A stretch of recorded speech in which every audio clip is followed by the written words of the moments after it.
प्रिय मित्र, दाम्पत्य जीवन में आधीनता ने प्रेम जड़ा परिबळ केतरो महत्व जो भाग भजवीए था, जेको पेणेला आई वो बरोबर समझे था।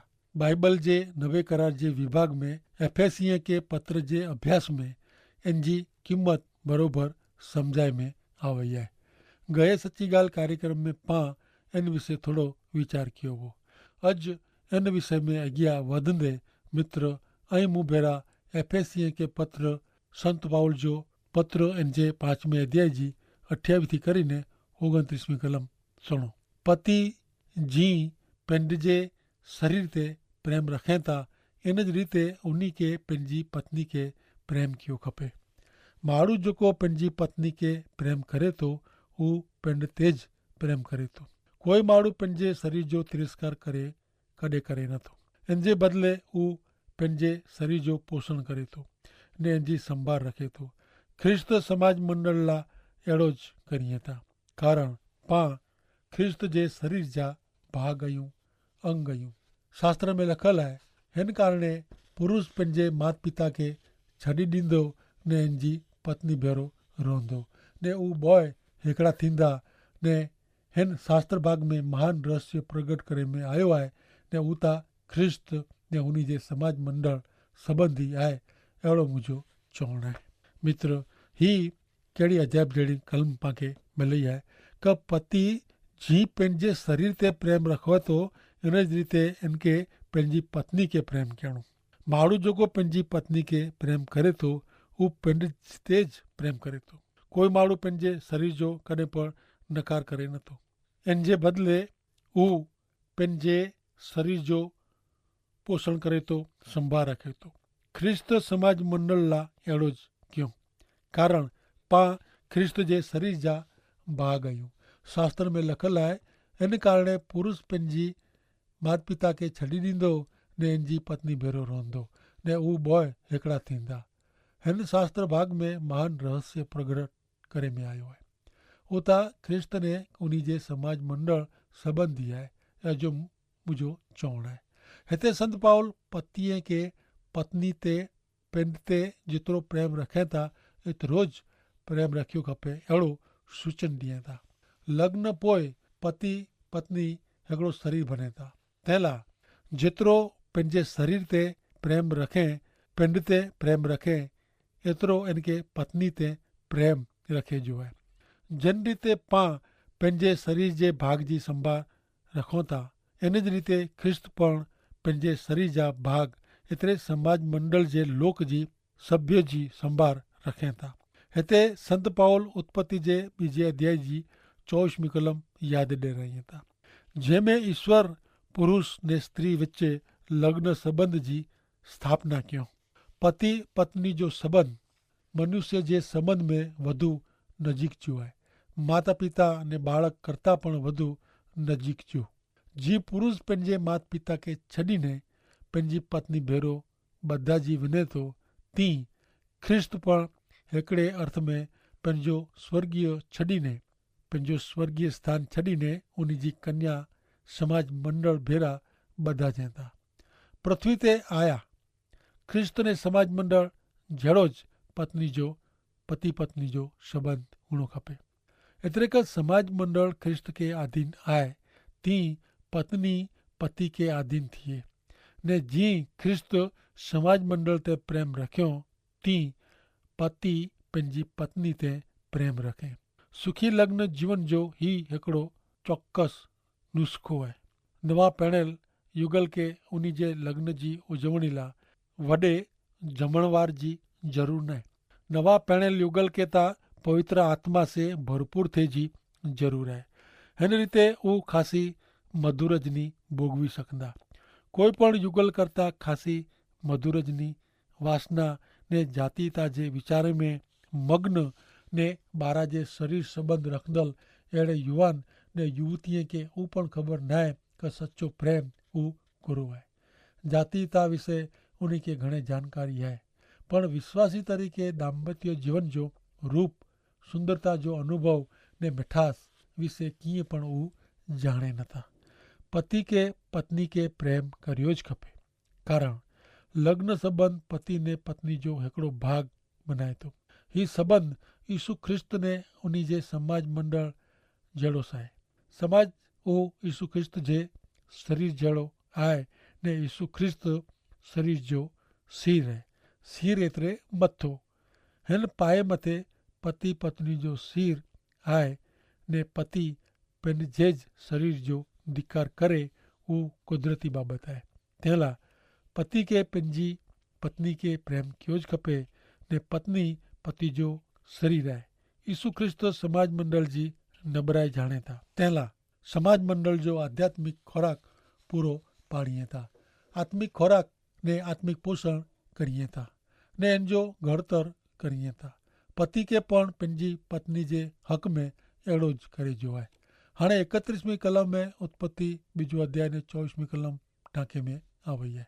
प्रेसित संत पाउल एदन बाग में आदम ने हवा वच्चे संबंध वो इन विषे गाल करिए था। वो पहलो मानव युगल वर ने कन्या रूपे यीशु ख्रिस्त ने उन्हीं जे समाज मंडल विचे जे भावी संबंध जी प्रतिछाया आहे। पहली स्त्री हवा जो सर्जन आदम जी सहायकारी बनेला करे में आयो हो। हवा के आदम जे आंधरे में जा उत्पन्न करे में आवी हुई। हवा वगर आदम अधूरो हो ने आदम में जो खोटंदो हो वो हवा पूरो के। हवा के आदम माटे बनाए में आवी हुई ने वो बॉय हिकड़ा थया। स्त्री ने पुरुष विचे जे पति पत्नी विचे जे ही अजायब संबंध विषे बाइबल वगर बे किते पण ओછી સમજણ मिले नथी। अजता वासना ने जातीता जी छूटछाट गुलामी जी संगरू पहिराए ॾिठी। अहिड़ा संबंध टेके नथा। ईश्वर विश्वासीला केतिरी खासी व्यवस्था दाम्पत्य जीवन जी योजना में क्यों हुयूं।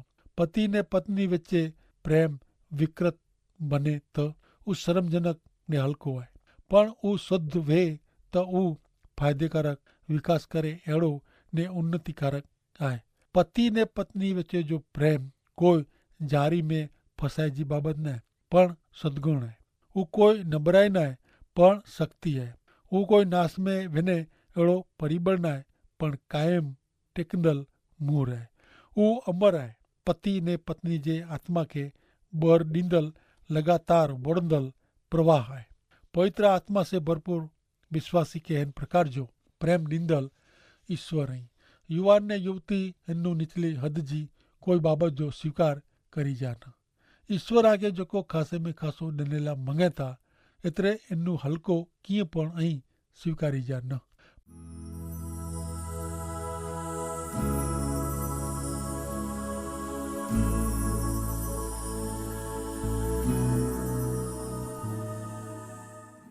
5वें अध्याय की छेल्ली 33वीं कलम में जणाए में आयो है क एफएसी 5 ने 33 वरी आके ऊ पण लागू पे तो हरेक पति पंडिते जड़ो प्रेम करे तो अड़ो ज पंहिंजी पत्नी के प्रेम क्यों खपे ने हरेक पत्नी के पंहिंजे पति के मान ॾियणो खपे। ही कलम पाके सच्ची ने पक्की बाबत जणाए थी। हिते पृथ्वी ते दाम्पत्य जीवन जो ही व्यवहारू पासो वताए थो। ओहो ही पाप गौरवी संबंध के केड़ो फिटाए वेधे है। बस अड़ी ज रीते पेणेला ने लगन करे वारा मित्र जो ऐं खासे में खासो अचंदा हो तो पति पत्नी विचे जो हिन प्रकार जो संबंध आंजो थई सके तो। प्रसिद्ध संत पाउल वाचक के विश्वासी जीवन जे सामान्य रोज जे जीवन में रखी दे तो। हरेक पति पेन ते जड़ो प्रेम रखे तो अड़ो ज पंहिंजी पत्नी के प्रेम क्यों खपे। पत्नी के इन प्रकार जे प्रेम के अधीन थी जो है। इन प्रकार जे पति जो ही वर्णन आए ने भविष्य में गौरव जो अचे तो इन जो रहस्य पति ने पत्नी के साधाई से पंहिंजे घर में उभो करे जो है।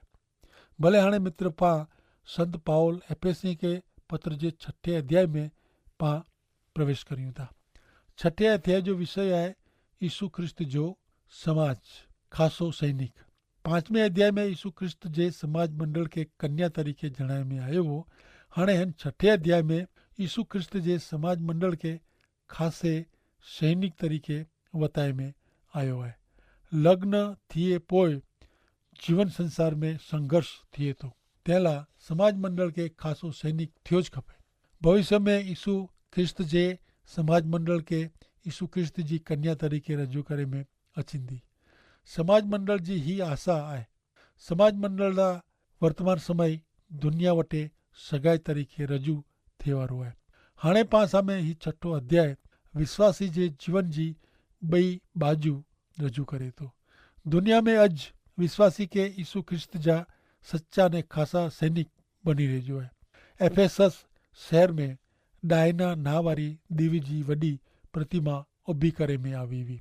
उन टाइम जी सत अजायबी मेजा जी हिकड़ी अजायब ही डायना जी प्रतिमा पण हुई। वो प्रतिमा अधर्म ने अंधश्रद्धा जी निशानी हुई। वो अनैतिकता ने बूंदाई जो प्रतीक हो। एफेसस शहर जा विश्वासी लोग पंहिंजे दुश्मन के ओळखी गने वो जरूरी हो। हिन छेल्ले अध्याय में पा सैनिक जे संबंध विषय, सैनिक जे दुश्मन विषय ने सैनिक जी सलामती विषय ने सैनिक जे नमूने विषय ने सैनिक जी आशीष विषय ने रीबो। हिन अध्याय जे पहले विभाग की शुरुआत बालक के माता पिता के नौकर ने मालिक के सूचना दईने थिए थी। भले हाणे पा नेरियूं छठे अध्याय जी पहली कलम इते लिखल है, छोकराओं अहीं आजे माता पिता के प्रभु में आज्ञाकीत रहो कारण अड़ो कहणु वो बरोबर है। ही कलम जणाए थी कि छोकरे के पंहिंजी माता पिता जी आज्ञा हुकम मान्या खपे।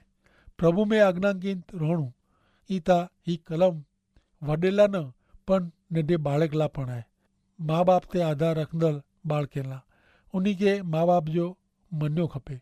नीति वचन जे 8वें अध्याय जी 32 ने 33 ने 15वें अध्याय जी 5वीं कलम में ईश्वर चवनि था कि हाणे छोकराओं मुझो सुनो, मुझा मार्ग पारींदल के धन्य है।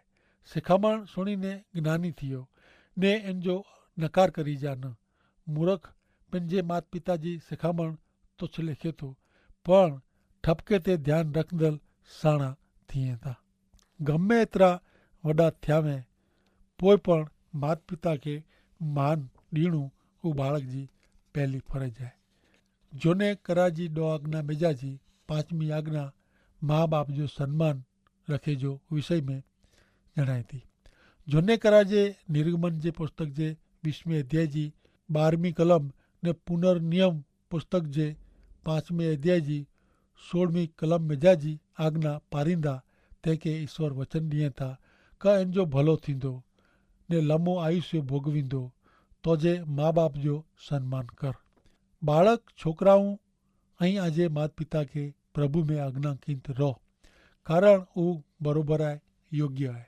कारण ईश्वर जी अड़ी इच्छा है। वो न्यायी आई इन प्रमाणे कहणु न्याय बाबत है कारण ईश्वर जो उज मार्ग है। सैनिक जो पाठ जो सिखे जो है वो इंजे अधिकारी के आधीन थियणु वो है। पहला माँ बाप के पोइ अधिकारी के आधीन थियणु वो है। सैनिक के हुक्म के अधीन थिएजो हुए तो ही तालीम पहला घर में गिने जी वे थी। यीशु ख्रिस्त जे समाज मंडल जो सैनिक अधीनता सिखे ते पोइ इनजी बढ़ती करे में अचे थी, इनके अॻियां वधारे में अचे थो ने वो ॿिए खे हुकुम ॾे थो। हुकुम किन रीते ॾियणा वो जाणेला उन सैनिक के किन रीते आधीन थियणु वो सिखे इन ते आधारित है। ही पाए जी तालीम घर में माता पिता ने बाळक वच्चे जे संबंध में मिले थी ने पोइ सेठ ने नौकर वच्चे जे संबंध में विश्वासी तरीके जे जीवन जी सफलता घर में ने नौकरी धंधे जे संबंध में गिने जी वे थी। आंखे याद हूंदो ज क हिकिड़े छोकिरे तरीके प्रभु यीशु ख्रिस्त पंहिंजे माता पिता के अधीन रहा हुआ। हिन कलम में ने हिन अध्याय में पाके 2 बाबत मथे ध्यान रखे जी खास जरूर है। पहली बाबत अड़ो धारे में अचे तो क प्रेरित संत पाउल विश्वासी जे घर कुटुंब विषय गाल करी रहा आई। अड़ो घर कुटुंब जिन विषय वो दाम्पत्य जीवन संबंधी 5वें अध्याय में चर्चा करींदा हुआ। बालक के ख्रिस्त में माता पिता के अधीन थी जो वे तो विश्वासी के पंहिंजे बालक ते प्रभु यीशु ख्रिस्त ला दावो करे जो हक है। एक माता पिता जी वो फर्ज आहे कि हू पंहिंजे ॿार खे प्रभु यीशु ख्रिस्त जे शरणे कोठी अचे। माता पिता में जा कोई हिकिड़ो प्रभु यीशु ख्रिस्त ते विश्वास करींदो वे त पण इन खे पंहिंजे ॿार खे प्रभु यीशु ख्रिस्त जे शरणे कोठी अचणा खपे। मित्र, हिते कहिड़ो अजाइब जहिड़ो आहे कि ॿार खे हमेशा प्रभु में पहिरेથી शिक्षण मिले, प्रभु में अॻियां वधे। तंहिं लाइ माता पिता ॿार जी फर्ज़ आहे कि हू प्रभु यीशु ख्रिस्त जे शरणे ॿार खे कोठी अचे। पहलो कोरिन्थिय के पत्र जे 7वें अध्याय जी 14वीं कलम में चवनि था, कारण अविश्वासी पति ख्रिस्ती पत्नी भेरो संबंध में आहे, तंहिं लाइ ईश्वर इनखे स्वीकारीए था। ई अविश्वासी पत्नी ख्रिस्ती पति भेरी संबंध में आहे, तंहिं लाइ ईश्वर इन जो स्वीकार करीए था। जो अहिड़ो न वे त उन्ही जा छोकरा अशुद्ध लिखाजे, पर हकीकत में था ईश्वर उन्ही के स्वीकारीए था। अविश्वासी पति ख्रिस्ती पत्नी से इनके संबंध से आए, तंहिं लाइ ईश्वर इनके स्वीकारीए था। इन प्रमाणे अविश्वासी पत्नी ख्रिस्ती पत्नी पति भेरी संबंध में आए, तंहिं लाइ ईश्वर इन जो पण स्वीकार करीए था। मित्र, ईश्वर जो आध्यात्मिक आशीर्वाद विश्वासी जीवन साथी के दिए था, वो अविश्वासी जीवन साथी के ने उन्हीं जे संतान के ने सजे घर के पण मिलता। नकाता आजा संतान अशुद्ध वे पण हाणे वो पवित्र हुई। इन जो अर्थ अहिड़ो न आहे कि उन्हीं जे माता पिता जे विश्वास जे कारणे बाळक जो पण पिन मोड़ो तारण थिए थो। तारण गिनेला हरेक के विश्वास करे जो आहे। घणे अहिड़ो मने था कि मुंहिंजा पिता सेवक आहिनि ने विश्वासू आहिनि, तंहिं लाइ आऊं पण तारण मुंहिंजो थी वेंदो ने आऊं पण ईश्वर जो बाळक बनी वेंदुसि। अहिड़ो न आहे। हरेक व्यक्ति के पंहिंजे विश्वास प्रमाणे ईश्वर में अॻियां वधे जो आहे। तारण पंहिंजे विश्वास प्रमाणे इनके मिले थो। तारण गिनेला हरेक के विश्वास करे जो आहे। पवित्र आत्मा से नवो जन्म गिनणो पए थो। माता पिता विश्वासी वे त बाळक की विश्वासी चवाजे नथो, पण विश्वासी बाळक जो संतान यीशु ख्रिस्त जे शरणे अचे, अहिड़ी ईश्वर वटां मांगणी माता पिता करी सके। ऐं न्यारो 6 अध्याय जी पहली कलम चए थी कि छोकराऊं ऐं आजे माता पिता के आधीन रहो। माता पिता विश्वासी नवे ने उन्हीं जा छोकरा के छोकरी प्रभु यीशु ख्रिस्त पर विश्वास करींदा वे, अहिड़े संतान ला मूंखे घणे लागणी है। अहिड़ा समय वेंदा जॾहिं अहिड़े बाळक के माता पिता करदा ईश्वर के आधीन थियो खपे। ॿई बाबति हिन कलम में आधीनता इन लाइ शब्द जेको वपरायो आहे उहो 5वें अध्याय जी 22वीं कलम में वरपलायल शब्द करता अलग शब्द आहे। पत्नी के पति के आधीन थे जो वे थो। पत्नी पति भेरी हिकिड़ी जी जगह ते स्थान में वे थी। इनमें आधीनता मात्र सिरपति जी ॻाल्हि आहे। हिन कलम में बाळक के जी नौकर सेठ के अधीन रहतो, हुकम मने तो, ती बाळक के आज्ञा कींत रहिजो आहे।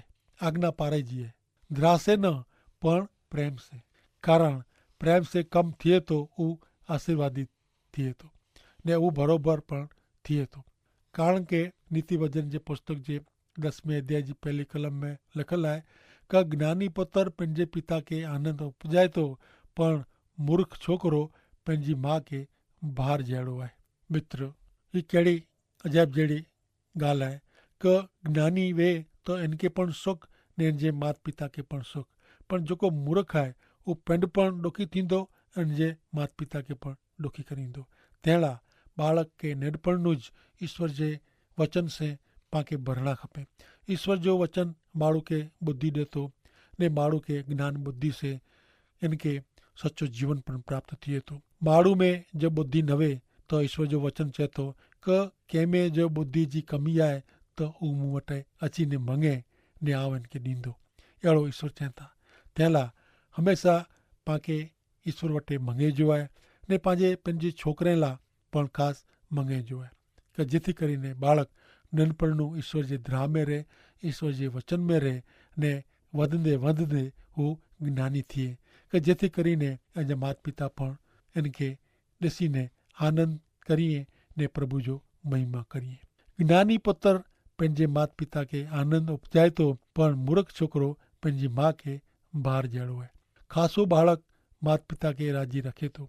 जॾहिं माता पिता जी आज्ञा छोकिरा मञे था तॾहिं ईश्वर पण ख़ुशि थिए था ने घर कुटुंब खे आशीर्वादित करिए था। ने अॼु पण हर हिकु व्यक्ति लाइ प्रभु चवनि था कि जेको मङे थो इन खे मिलंदो। जे ज्ञान बुद्धि खपंदी वे त ईश्वर वटां पाण मङो त ज़रूरु ॾिए था।